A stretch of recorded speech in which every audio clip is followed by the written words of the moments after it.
ஏன் நம்ம விமர்சனம் பண்றோம் அப்படின்னு எடுத்து வைக்கும்போது அதற்கு எதிர்முனையில் பதில் சொல்ல முடியல. ஆனால் என்ன விஜயை திட்டுறீங்க, என்ன விஜயை திட்டுறீங்க, என்ன விஜய்னு சொல்ல, என்ன தளபதியை திட்டுறீங்க, என்ன தளபதி, தளபதியை நான் திட்டலையா, உங்க தளபதிட்ட நான் கேள்வி கேட்கிறேன். கொள்கை தலைவரா இத்தனை பேரை வச்சுக்கிட்டு அந்த கொள்கை தலைவர்களுடைய கொள்கைப்படி இவர் நடக்கிறாரா?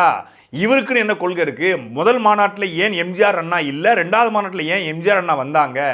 எம்ஜிஆர் அண்ணாவையும் எடுத்துக்குவார் அப்படின்னா நாளைக்கு கருணாநிதியும் எடுத்துக்குவாரா? வெற்றி பெற்ற எல்லாத்தையும் கொண்டாடப்படுகிற எல்லாத்தையும் எடுத்துக்குவார் அப்படின்னா நாளைக்கு ஸ்டாலினும் உதயநிதி ஸ்டாலினும் ஆமோதிக்கல அப்படின்னா அவர் எல்லாத்தையும் எடுத்துக்குவாரா? ஈழத்தமிழர் பிரச்சனை குறித்து பேசக்கூடிய ராகுல் காந்தி அவர்கள் இந்த ஈழத்தமிழர் அழிந்து போனதற்கு 2 லட்சம் பேர் இனப்படுகொலை செய்யப்படுவதற்கு தாயை போல பாசம் காட்டிய தலைவனை இழந்து தவிக்கிற ஈழத்தமிழ் சொல்றீங்களே, அப்படி தாயை போல பாசம் காட்டிய அந்த தலைவன் அந்த நிலத்தில் பேசிய அரசியல், அந்த நிலத்தில் எடுத்து வைத்த அந்த விடுதலை முழக்கம், விடுதலை போர் எல்லாம் வீழ்வதற்கு காரணமா இருந்தது யாரு? காங்கிரஸ் கட்சி தானே.